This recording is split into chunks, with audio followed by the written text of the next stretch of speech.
दोस्तों, क्या आप जानते कि भारत ने अपना चंद्रयान-1 जानबूझकर चंद्रमा की सतह पर क्रैश क्यों करवाया था? आखिर ऐसी क्या वजह रही थी कि इसरो को अपना चंद्रयान-1 क्रैश करवाना पड़ा था? वैसे फिलहाल तो पूरा भारत देश अभी अपने मून मिशन चंद्रयान-3 की सफल लैंडिंग की आस लगाए बैठा है और चंद्रयान-3 की सॉफ्ट लैंडिंग से हर किसी को उम्मीद है। और इंडियन स्पेस एजेंसी यानी कि इसरो चंद्रयान-3 से जुड़ी पल पल की जानकारी शेयर कर रहा है। और ये मिशन भारत के लिए काफी अहम है क्योंकि इससे पहले के 2 मून मिशन फेल हो गए थे और जो कि भारत के लिए वाकई में एक बड़ा झटका था। लेकिन शायद ही आपको ये पता होगा कि इसरो ने साल 2019 के चंद्रयान-2 की लॉन्चिंग से पहले एक और चंद्रयान भेजा था और जिसे जानबूझकर नष्ट कर दिया गया था। दरअसल इससे पहले नवंबर 2008 को इसरो ने जानबूझकर चंद्रमा की सतह पर एक और स्पेस क्राफ्ट को नष्ट कर दिया था और अपने मून मिशन के तहत भारत ने 22 अक्टूबर 2008 को चंद्रयान मिशन लॉन्च करने के साथ ही भारत ने दुनिया को पृथ्वी की कक्षा के बाहर किसी अन्य खगोलीय पिंड पर मिशन भेजने की अपनी क्षमताओं की घोषणा कर दी थी। और तब तक इससे पहले दुनिया के 4 अन्य देश चंद्रमा पर पहुंचने में कामयाब हुए थे और उन 4 देशों में अमेरिका, रशिया, यूरोप और जापान शामिल है। और इसके बाद 5वें नंबर पर भारत का नाम आता है। इसरो को भले ही अपनी स्पेसक्राफ्ट को जानबूझकर नष्ट करना पड़ा था, लेकिन चंद्रयान चंद्रमा की सतह पर पानी खोजने में सफल रहा था और फिर भारत का नाम भी इस ऐतिहासिक लिस्ट में शामिल हो गया। लेकिन यहाँ पर बड़ा सवाल ये आता है कि इसरो ने जानबूझकर अपने स्पेसक्राफ्ट नष्ट क्यों किया।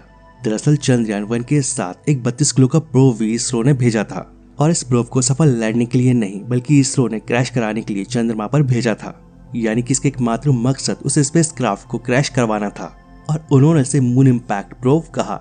17 नवंबर 2008 की रात को लगभग 8:06 पर इसरो के मिशन कंट्रोल में बैठे इंजीनियरों ने मून इम्पैक्ट प्रोब को नष्ट करने का आदेश दिया और फिर कुछ ही घंटों के बाद ही चंद्रमा की खामोश दुनिया धमाकों को महसूस करने लगी थी और चंद्रमा की सतह से 100 किलोमीटर की ऊंचाई से मून इम्पैक्ट प्रोब ने अपनी अंतिम यात्रा शुरू कर दी।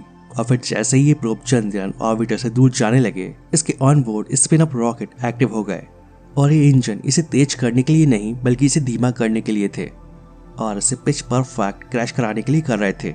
और चंद्रमा की सतह की ओर आगे बढ़ते हुए जूते के डब्बे के आकार का एक प्रोब सिर्फ मेटल का एक टुकड़ा नहीं था, बल्कि इसके अंदर 3 उपकरणों को ले जाने के लिए एक जटिल रूप से डिजाइन की गई एक मशीन थी।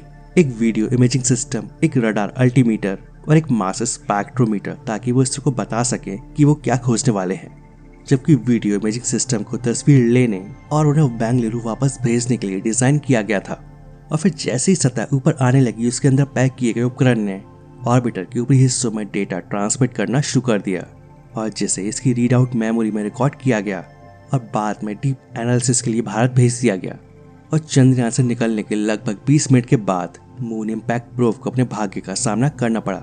चंद्रमा की सतह पर उसे कठिन लैंडिंग करनी पड़ी और यह मिशन बहुत ही मुश्किलों से पूरा किया गया और इसरो ने इस स्पेसक्राफ्ट को दूसरी दुनिया में क्रैश करवाकर इतिहास रच दिया, जो प्राचीन काल से ही मानव प्रजाति के लिए पहली बनी हुई थी।